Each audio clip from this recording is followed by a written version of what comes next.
আসসালামু আলাইকুম এভরিওয়ান, তোমরা সবাই কেমন আছো? আফ্রিতাস ডায়েরিতে তোমাদের সকলকে স্বাগত জানাই।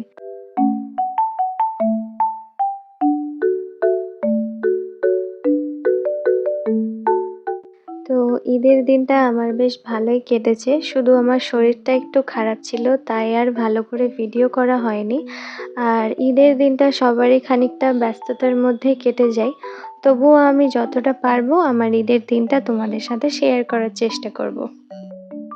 এটা হচ্ছে আমাদের ছাগল, তাকে সকাল সকাল স্নান করিয়ে দেওয়া হয়েছে আর আমরাও স্নান করে নিয়েছি। সে আমার দিকে তাকাচ্ছিলও না, রাগ করেছে মনে হয়। আর এখানেই রয়েছে আরো একটা ছাগল, একে সকালবেলায় আনা হয়েছে আজকে। আর এ তো আরো বেশি রাগী, দেখতেই পাচ্ছ, ছুতেও দিচ্ছে না আমাকে। তো এই হচ্ছে আমার ঈদের মেহেন্দি। আর রাত্রিবেলা বেশিক্ষণ রাখতে পারিনি বলে ভালোভাবে কালার আসেনি। যাই হোক, সবাই এখন নামাজ পড়তে গেছে, আমি যেতে পারিনি কারণ শরীরটা বেশ খারাপ লাগছিল। তাই এখন আমি বাড়িতেই নামাজ পড়বো আর তারপর সবার জন্য মিষ্টি কিছু বানিয়ে নিব। তো আমি নামাজ পড়ে নিয়েছি আর আমি এখানে পায়েস বানাচ্ছি। আর ঈদের দিন সবার বাড়িতেই এরকম মিষ্টি জাতীয় খাবার বানানো হয় সকালবেলা। তো এখন দুধটা ফুটে এসেছে, এবার আমি এর মধ্যে ধুয়ে রাখা খাসা চাল দিয়ে দেব। তারপর কিছুক্ষণ ফুটিয়ে নিয়েই পায়েস রেডি হয়ে যাবে।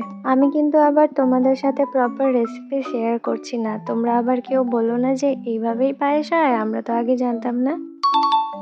এখন আমি অল্প একটু পায়েস খেয়ে কাজে লেগে পড়বো। ঈদের দিন অনেক কাজই থাকে, কিন্তু দেখতে গেলে তেমন কোনো কাজই করতে হয়নি আমাকে।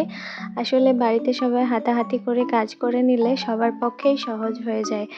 এত কিছু আর ক্যামেরার সামনে তুলে ধরা হয় না, তবে ঈদের দিনটা আমরা সবাই মিলে বেশ ভালোই কাটিয়েছিলাম।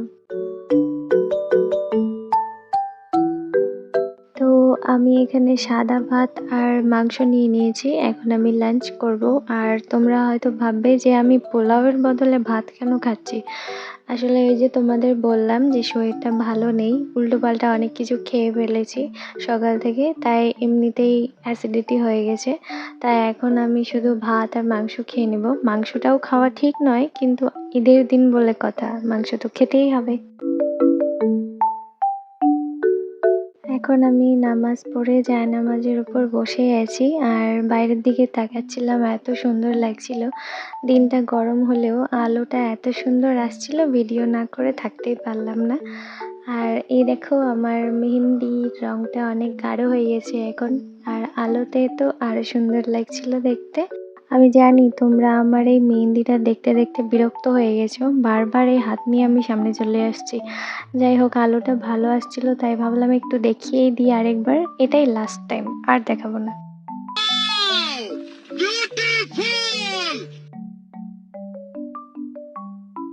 এখন বিকেল বেলা সবাই কাজ করতে করতে ক্লান্ত হয়ে গেছে, তাই আমি সবার জন্য চা বানাচ্ছি।